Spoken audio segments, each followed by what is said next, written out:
चलिए अब करते हैं क्वेश्चन नंबर 3। पहले हम क्वेश्चन को पढ़ लेते हैं। Given along side is the diagram of a playground, it shows the length of its sides, find the perimeter of the playground. हमें प्लेग्राउंड का पेरीमीटर फाइंड आउट करना है। अभी इस लेसन के शुरू में ही हमने डिस्कस किया कि किसी भी डायग्राम का पेरीमीटर का मतलब होता है उसके सारे साइड्स का एडिशन। ठीक है, अभी यहाँ पे हम कुछ पॉइंट्स मार्क कर लेते हैं। इसे बोलते हैं ए, बी, सी, डी, ई और ये हो गया एफ।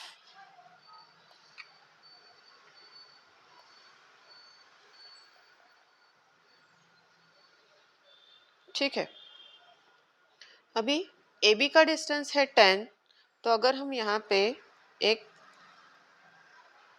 डॉटेड लाइन लगा देते हैं तो ये डिस्टेंस, इस पॉइंट तक का डिस्टेंस भी कितना हो जाएगा 10, और ये सी डी का डिस्टेंस है 5, तो ये डिस्टेंस भी कितना हो जाएगा 5। तो टोटल ई एफ जो डिस्टेंस है वो 10 + 5 मतलब 15 हो गया। करेक्ट, चलिए लिख लेते हैं 15।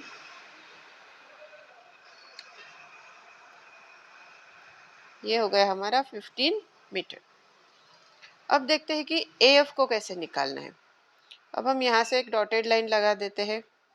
ठीक है, तो बी सी का डिस्टेंस अगर 15 मीटर है तो यहाँ से यहाँ तक के पॉइंट का डिस्टेंस भी कितना हो जाएगा 15 मीटर। नेक्स्ट डी ई का डिस्टेंस 15 मीटर है, तो इस पॉइंट से यहाँ तक का डिस्टेंस भी हो जाएगा 15 मीटर। तो टोटल ए एफ कितना हो गया 15 + 15 हो गया 30। चलिए लिख लेते हैं यहाँ पे ए एफ की जगह पे 30। तो हमने यहाँ पे लिख लिया 30 मीटर। अब हमारे पास सारे डायमेंशंस हैं, तो चलिए निकालते हैं पेरीमीटर। ओके, तो पहले हम लिखते हैं पेरीमीटर इज इक्वल टू, अभी हमारे पास साइड कौन कौन से है, ए से स्टार्ट करते हैं, A B plus B C plus C D plus D E plus E F plus A F. ठीक है, ए बी कितना है 10 मीटर प्लस बी सी कितना है 15 मीटर प्लस सी डी कितना है 5 मीटर प्लस डी ई कितना है 15 मीटर प्लस ई एफ कितना है 15 मीटर प्लस ए एफ कितना है 30 मीटर। अब इन सबको आपको क्या करना है, ऐड। ये एडिशन का काम आप खुद करेंगे और चेक करेंगे कि आंसर सही आता है या नहीं। ठीक है, कर पाएंगे ना? ठीक है, करिए ट्राई। मैं यहाँ पे आंसर लिख देती हूँ। इन सब का एडिशन आता है 90 और यूनिट है हमारा मीटर, इसलिए हम लिखेंगे पेरीमीटर इज 90 मीटर। ठीक है, चलिए अब करते हैं नेक्स्ट क्वेश्चन। पहले क्वेश्चन को पढ़ते हैं। As shown in the figure, 4 napkins, all of the same size, were made from a square piece of cloth of length 1 meter। मतलब क्या है, इस क्लॉथ का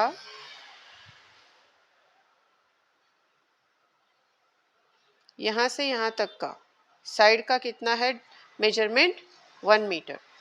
What length of lace will be required to trim all 4 sides of all the napkins? ऐसे कितने napkins बने हैं 1 2 3 4, 4 napkins बने हैं। तो ईच नैपकिन के लिए उसके चारों साइड्स को क्या करना है, लेस लगाना है। ठीक है, तो अभी हमें पहले एक स्क्वायर का पेरीमीटर निकालना है और उसे फिर 4 से क्या कर देंगे, मल्टीप्लाई कर देंगे। ओके, यहाँ पे हम थोड़ा बड़ा डायग्राम ड्रॉ कर लेते हैं।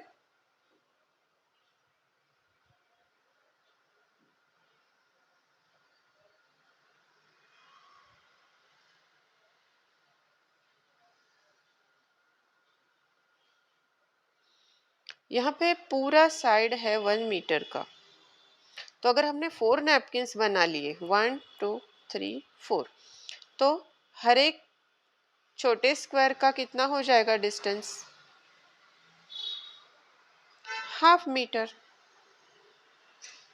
कितना हो जाएगा, हाफ मीटर। 1 का हाफ मतलब क्या होता है, हाफ मीटर। ठीक है, अभी हम क्या करेंगे, एक स्क्वायर का पेरीमीटर फाइंड आउट कर लेते हैं। उसके लिए हम स्टेटमेंट लिखेंगे,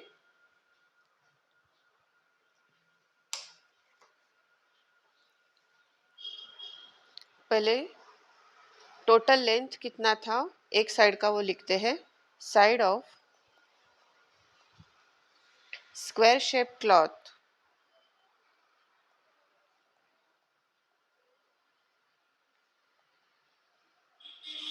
इज इक्वल टू कितना दिया गया है, 1 metre.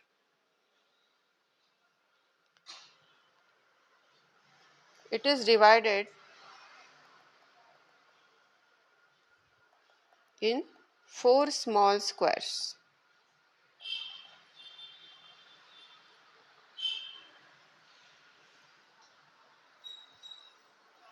4 small and equal squares.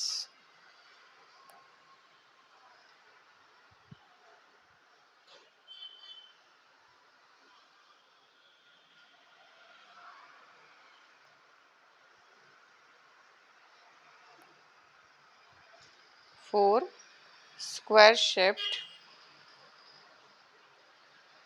napkins.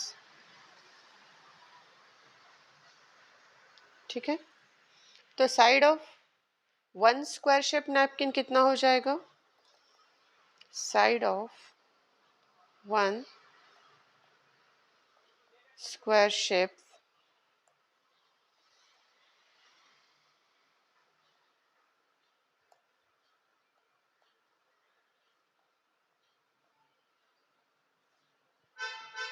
कितना हो जाएगा, half metre. Okay, therefore perimeter निकालेंगे एक नैपकिन का, पेरीमीटर ऑफ 1 नैपकिन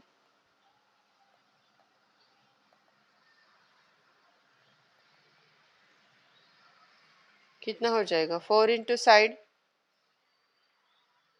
तो 4 इंटू साइड कितना है, हाफ मीटर। तो यहाँ पे 2 1 ज़ा 2, 2 2 ज़ा 4, आ गया आंसर हमारा 2 मीटर। ये हो गया 1 नैपकिन का पेरीमीटर। ऐसे ही हमें पेरीमीटर 4 नैपकिन निकालना है, तो हम स्टेटमेंट लिखते हैं, therefore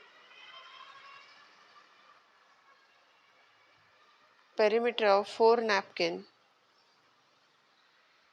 is equal to 4 into 2 is equal to हो गया 8 मीटर। तो हम स्टेटमेंट लिखते हैं, therefore length of lace required कितना हो जाएगा, 8 मीटर। ठीक है, यहाँ पे हमारा एक्सरसाइज होता है खत्म। चलिए अब चलते हैं नेक्स्ट एक्सरसाइज की तरफ। अभी जो एक्सरसाइज हमने खत्म किया उसमें हमने निकाला था पेरीमीटर, अब हमें निकालना है एरिया।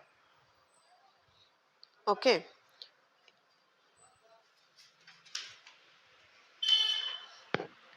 हमें इस एक्सरसाइज में हमें एरिया ऑफ स्क्वायर निकालना है और एरिया ऑफ रेक्टेंगल निकालना है। ये वाले एग्जांपल्स हमें इस एक्सरसाइज में मिलेंगे।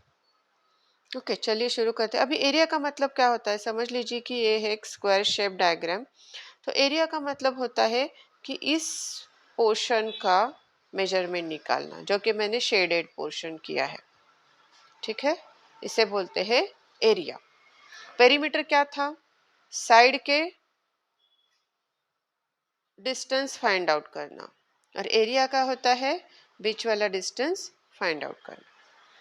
ठीक है, इसके लिए हमें जो फॉर्मूलाज रिक्वायर्ड है वो हम देख लेते हैं। अभी एरिया ऑफ स्क्वायर का फॉर्मूला है साइड इंटू साइड, मतलब जो भी स्क्वायर का साइड दिया गया है उसे क्या करना है, मल्टीप्लाई करना है।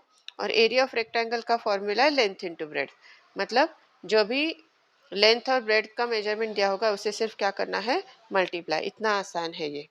तो चलिए फिर स्टार्ट करते हैं प्रैक्टिस सेट 45 के साथ। अभी यहाँ पे क्वेश्चन पहले पढ़ लेते हैं। If the side of a square is 12 centimetre, square का साइड कितना है, 12 सेंटीमीटर और हमें फाइंड आउट करना है एरिया। तो बहुत ही सिंपल है, हम पहले क्या लिख लेते हैं, गिवन डेटा। तो गिवन क्या है, साइड दिया है 12 सेंटीमीटर, तो फॉर्मूला लिखेंगे area of square is equal to side का स्क्वायर। क्या है फॉर्मूला, साइड का स्क्वायर। तो अभी 12 का स्क्वायर, साइड कितना है 12, तो 12 का क्या करेंगे स्क्वायर।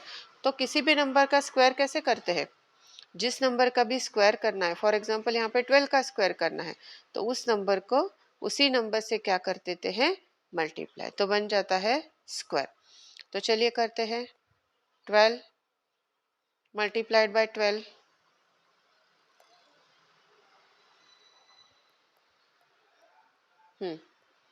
12 टू ज़ा 24, तो 4 कैरी 2, 12 वन ज़ा 12 प्लस 2 14, तो हमारा आंसर आ गया 144। अब यहाँ पे यूनिट क्या दिया है, सेंटीमीटर, तो हम लिखेंगे एरिया के लिए यूनिट सेंटीमीटर स्क्वायर, क्योंकि ये 12 सेंटीमीटर और फिर इसी को 12 सेंटीमीटर से फिर से मल्टीप्लाई किया, तो इसलिए एरिया का यूनिट हमेशा बन जाता है स्क्वायर में। इसे आप सेंटीमीटर स्क्वायर लिख सकते हो या कभी कभी स्क्वायर सेंटीमीटर ऐसा भी लिखते हैं, दोनों चीज़ें सही है। ठीक है, अभी चलते हैं क्वेश्चन 2 की तरफ। यहाँ पे क्या गिवन डेटा मिलता है हमें, if the length of rectangle is 15 centimetre, length कितना है 15 एंड ब्रेड्थ कितना है 5 सेंटीमीटर, फाइंड इट्स एरिया। तो बहुत ही इजी है, चलिए पहले गिवन डेटा लिख लेते हैं। Length is equal to 15 centimetre and breadth is equal to 5 centimetre. Area of rectangle का फॉर्मूला लिखते हैं,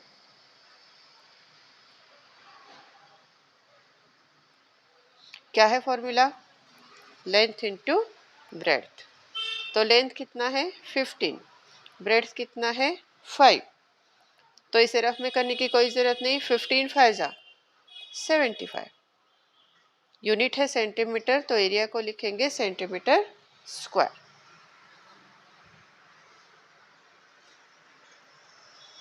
चलिए करते हैं थर्ड क्वेश्चन।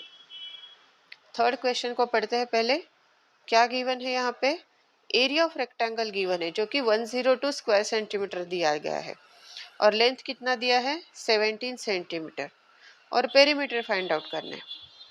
पेरीमीटर का फॉर्मूला याद है आपको, पेरीमीटर ऑफ रेक्टेंगल क्या होता है, याद है सबको, चलिए बताइए। पेरीमीटर हमें फाइंड आउट करना है, उसका फॉर्मूला क्या होता है, 2 into length plus breadth. Length तो हमें क्वेश्चन में दिया गया है लेकिन ब्रेड्थ हमारे पास नहीं है, तो ब्रेड्थ हमें निकालना पड़ेगा, लेकिन वो निकालने के लिए हमारे पास गिवन डेटा क्या है, और चलिए बताइए जल्दी। हमारे पास ये जो गिवन डेटा है 102 स्क्वायर सेंटीमीटर, क्या है वो, एरिया ऑफ रेक्टेंगल है, तो उसकी हेल्प से हम क्या करेंगे, ब्रेड्थ निकालेंगे और फिर हम इस रेक्टेंगल का पेरीमीटर निकाल पाएंगे। ठीक है, चलिए अब स्टार्ट करते हैं स्टेटमेंट लिखने से, गिवन डेटा लिखने से। ओके, गिवन क्या है, एरिया गिवन है रेक्टेंगल का 102 स्क्वायर सेंटीमीटर या सेंटीमीटर स्क्वायर, और क्या गिवन है, length is equal to 17 centimetre. ठीक है, ब्रेड्थ हमें निकालना पड़ेगा, इसलिए breadth is equal to question mark, और पेरीमीटर वो भी हमें निकालना पड़ेगा, तो उसे भी हम लगाएंगे क्वेश्चन मार्क। पहले फॉर्मूला लिखते हैं एरिया का, क्योंकि उसी का यूज करके हम लोग ब्रेड्थ निकालने वाले हैं। एरिया ऑफ रेक्टेंगल, ये क्या होता है, लेंथ इंटू ब्रेड्थ। अब ये एरिया ऑफ रेक्टेंगल की वैल्यू हमें दी गई है जो कि है 102 इज इक्वल टू, लेंथ का वैल्यू है 17 और ब्रेड्थ का वैल्यू हमें निकालना है, इसलिए उसे हम बी ही रखेंगे। अभी जिसका वैल्यू हमें निकालना है यहाँ पे बी का, उसे हम राइट हैंड साइड पे ही रखेंगे और ये जो 17 है उसे हम क्या करेंगे, लेफ्ट हैंड साइड पे शिफ्ट करेंगे। तो 17 यहाँ पे b के साथ मल्टीप्लिकेशन में है तो वो ट्रांसपोज हो जाएगा या शिफ्ट हो जाएगा, तो वो क्या हो जाएगा, डिवीजन में आ जाएगा। तो 102 के डिवीजन में आ गया 17। समझ रहे हैं ना आप लोग, ये ट्रांसपोज करने वाला काम हमने पहले भी किया है। ओके, तो अभी 102 डिवाइडेड बाय 17, चलिए कर लेते हैं कुछ रफ वर्क। 102 डिवाइडेड बाय 17, अभी 17 6 क्या आता है, 102। तो हमें आंसर क्या मिल गया, तो 17 1 17, 17 6 102। तो हमारा 6 इज इक्वल टू क्या आ गया, बी। देयरफॉर हम ऐसा लिख सकते हैं कि b is equal to 6 centimetre. Okay,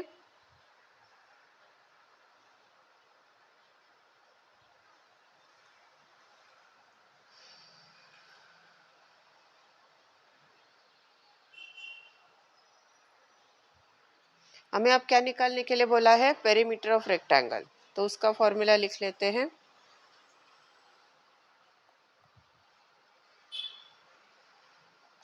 उसका फॉर्मूला क्या है, 2 इंटू लेंथ प्लस ब्रेड्थ। ठीक है, 2 लेंथ हमारे पास कितना था, जो कि गिवन डेटा था 17, प्लस ब्रेड्थ हमें कितना मिला अभी सॉल्व करने के बाद, 6। तो ये 2 ऐसे ही रहेगा। 17 प्लस 6 का आंसर आता है 23। अब हमें मल्टीप्लाई करना है 2 इंटू 23।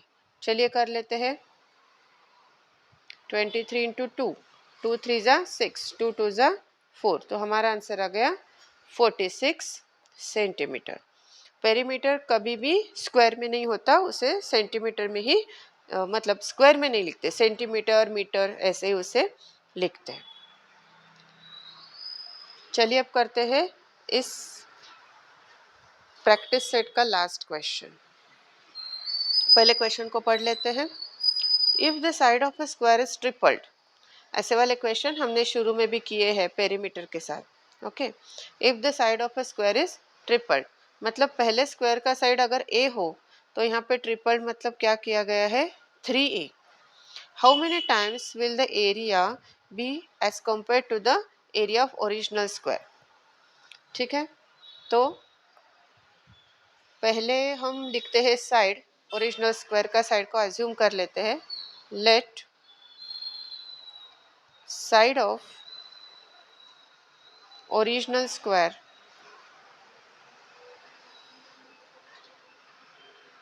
बी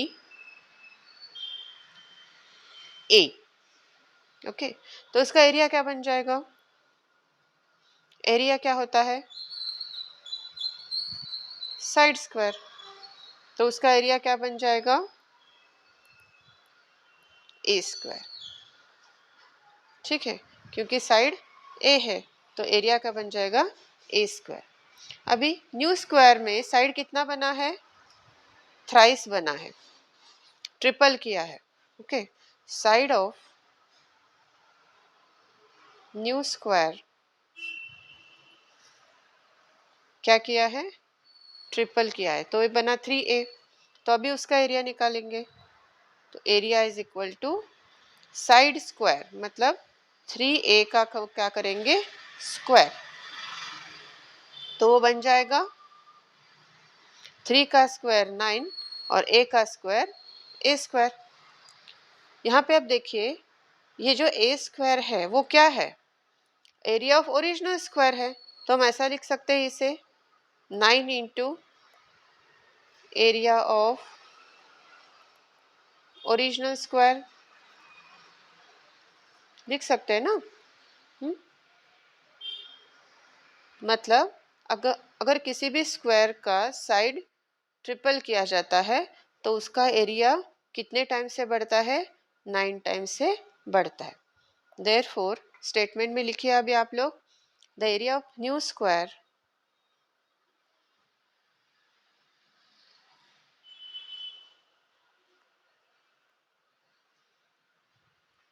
is 9 times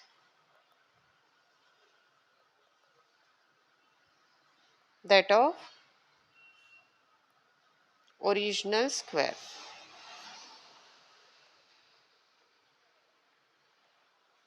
आ गए ना सारे क्वेश्चन समझ में?